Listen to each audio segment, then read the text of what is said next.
Duel Review is brought to you by SpiderWolf.com. On today's Duel Review, it's Press Pause Play. I'm RJ. And I'm Nick. Let's get to it.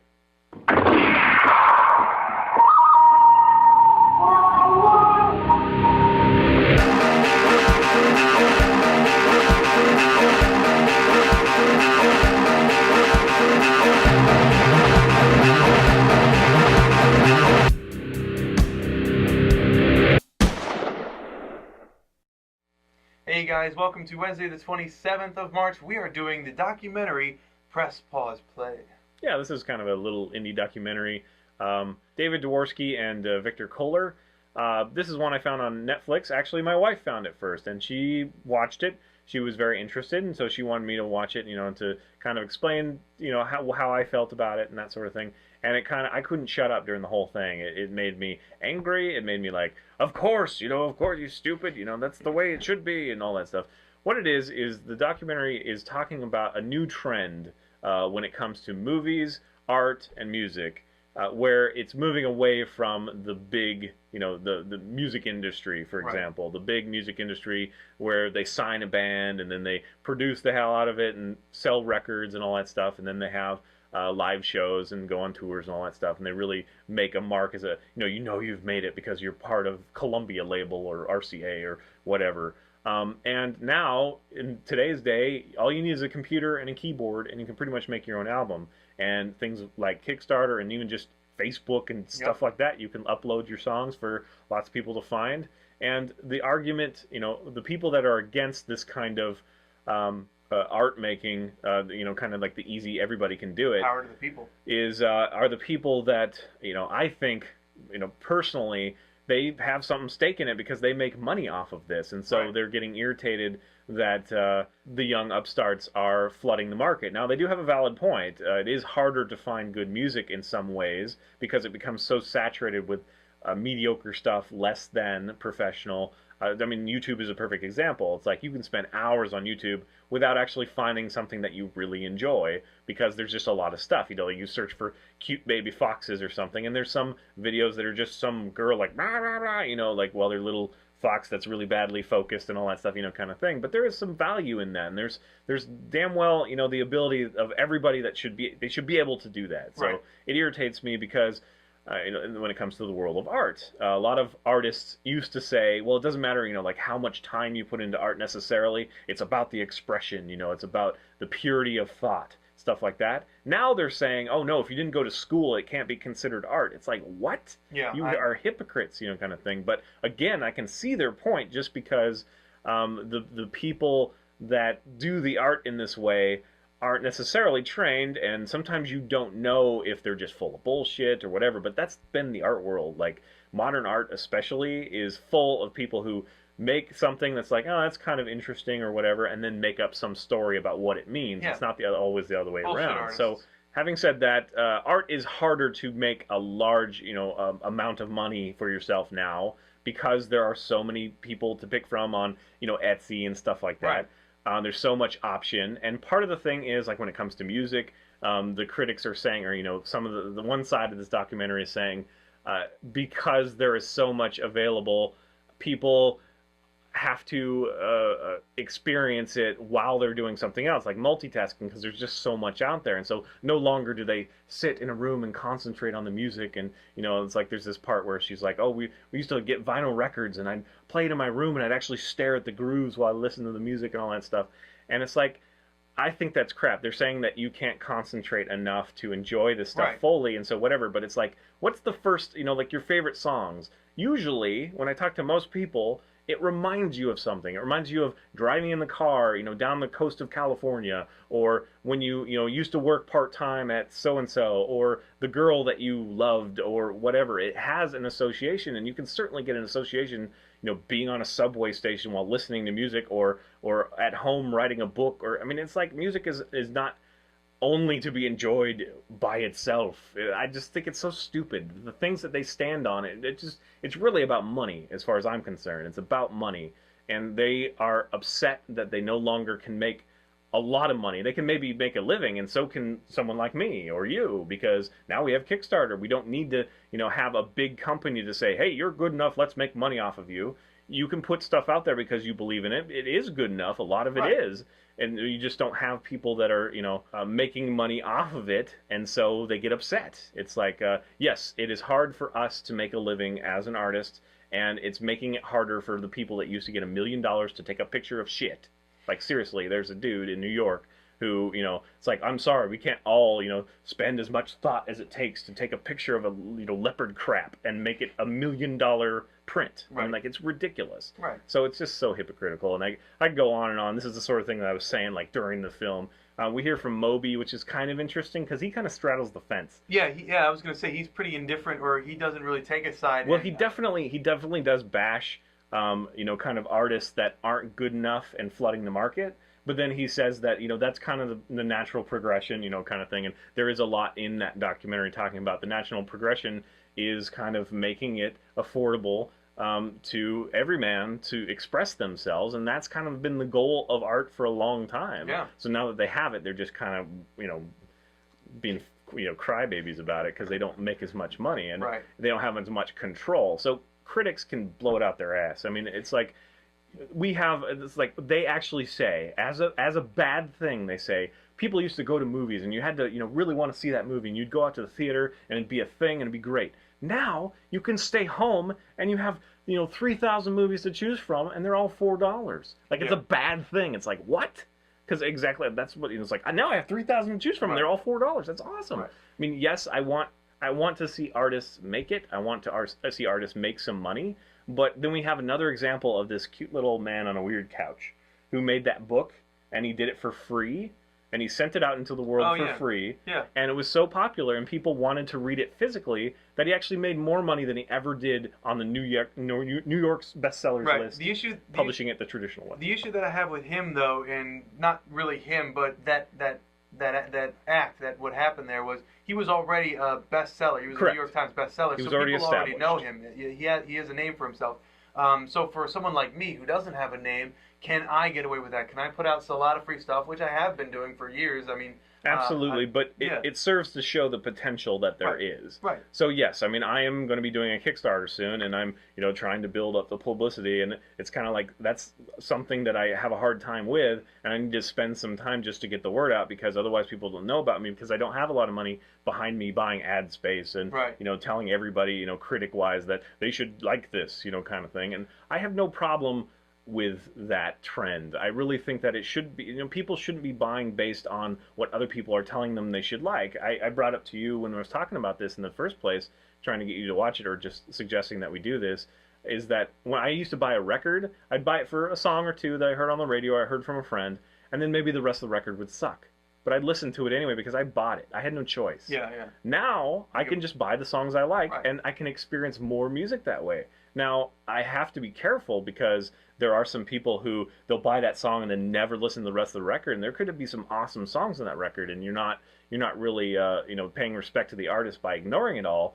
But it's just one of those things that people should be able to consume what they want to consume. Right. It shouldn't be told to us. Right. I think that commercials, like I always say, who the hell does that commercial work for? Now, obviously, it works on some of you.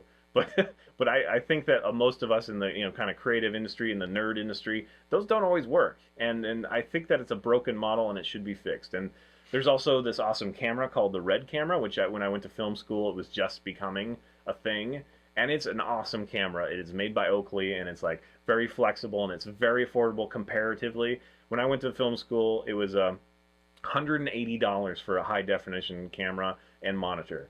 $180,000. That's like a house for a mediocre HD camera and monitor. Now it's $6,000 to $8,000 for the Red, which is like this. Oh, it's a beautiful machine. If you don't know about it, if you're interested in cameras, you should check it out because it's very versatile. It's kind of one of those things you just add things to it to make it as good as you want. You switch out lenses. It takes as good a resolution as there is in the world right now, kind of thing. It's just amazing. Anyway, I'm sorry. I'm kind of just taking this and running with it. So the documentary is actually very interesting. The only issue that I have with this documentary is basically it kind of says this is the way it's going, as opposed to what side to take. A good documentary will make you question which side to be on. This one is just saying. I totally disagree. To me, it was, this is the way we're headed in the world, and these are the two options. You can either flood everything, or you can be terribly elitist about it. But this is the direction that we're going, and that's the main gist of what I got out of this. Now, with that said, I'm sorry. Did you want to? I was just going to say that I think that a documentary should be as unbiased as possible, and I think that this does a good job of it. I agree that it is completely unbiased, but as opposed to pointing out the sides and giving valid pros and cons for each side, this one just says we're going in this way, and this is the good and this is the bad. But mostly we're going in this way. So it's talking about the direction as opposed to the two sides, and that's what I'm saying.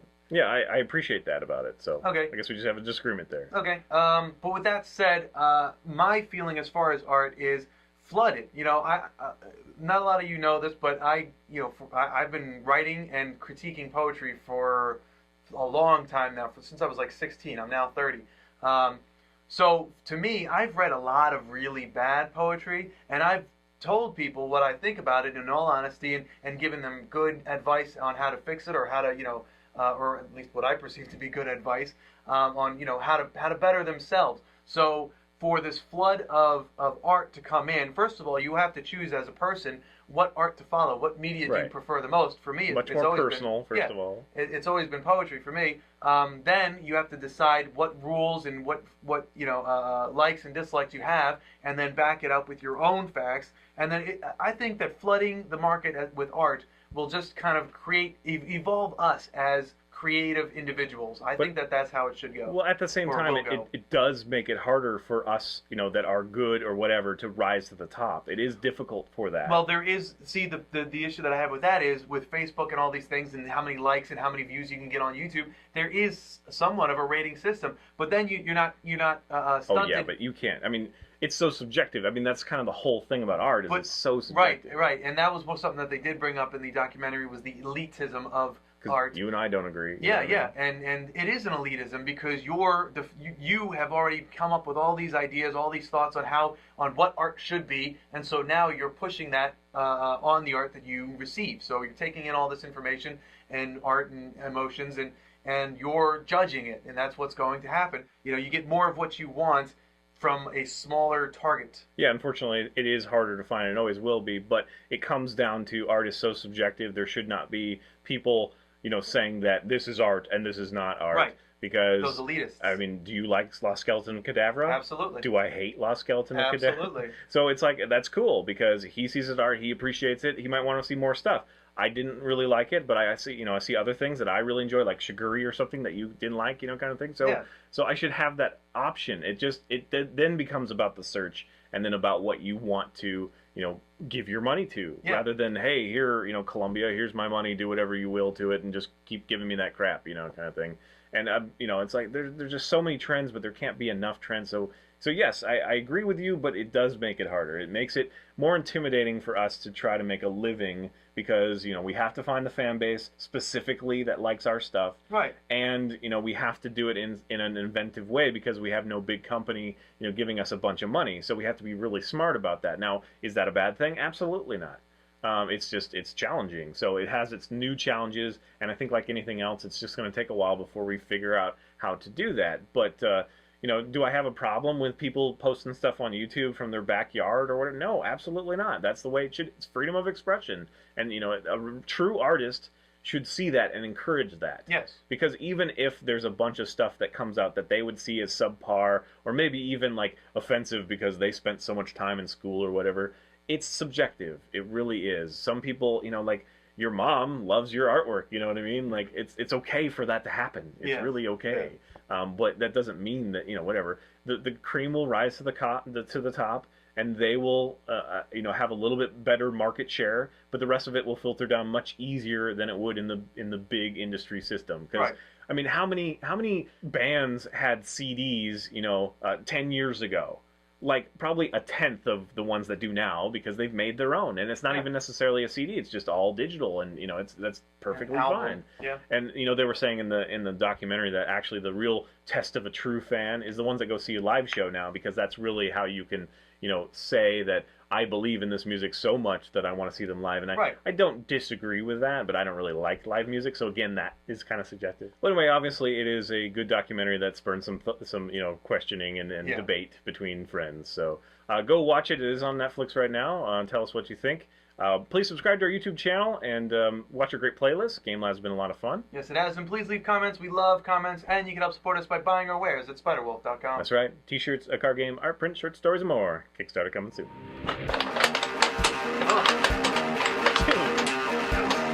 They're not coming out. I hate this. Coming up on Duel Review, it's Dragon Age, Dawn of the Seeker. Break my laptop. I'm telling my brother. Okay. What's he gonna do? Sit on me because he's fat?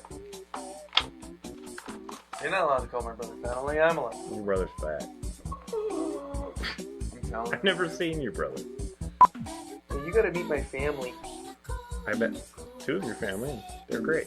Let's leave it at that. Yeah, you met the better too. That's my sister, if you guys don't know. Good job. The new cereal. Good jow. I still want like a laser beam on a t-shirt. Like a laser beam. Actually, it sounds more like a dog food. Good jow. It's new puppy ka-chow. I think I've about had enough of this little poofy thing. What are you talking about? It's never looked that good. Really? Well, when you came back from the wedding, and now it's still got a little bit of that. Soon it might be too bushy. You like bushy. What are you talking about? We had that big thing you're like, I'm going to let it get big and bushy. Bushy. Yeah. I should just let it go down here. Hair grow again. But shave the top. Shave it. Be like one of those, what are they called? The fryers, only with the long... The monks. Yeah, the monks. Fryers, right? Fryer, man. Fryer. French fries.